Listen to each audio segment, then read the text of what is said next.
ساتھیوں، یہ ہے شام کی سرزمین جہاں رومی سلطنت کا غرور ٹوٹنے والا تھا۔ حضرت خالد بن ولید صرف چند ہزار مجاہدین کے ساتھ رومیوں کی لاکھوں کی فوج کے سامنے کھڑے تھے۔ دمشق کے دروازے بند تھے، لیکن خالد نے ایسا داؤ کھیلا کہ دشمن کے قلعے خود بخود ٹوٹ گئے۔ جب مسلمان شہر میں داخل ہوئے تو رومی حیران رہ گئے کہ یہ فاتح فوج لوٹ مار نہیں کر رہی بلکہ انصاف تقسیم کر رہی ہے۔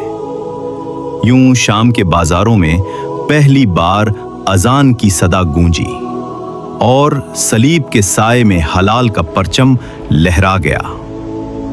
یہ فتح صرف ایک شہر کی نہیں تھی، یہ اسلام کے عدل اور رحمت کی فتح تھی۔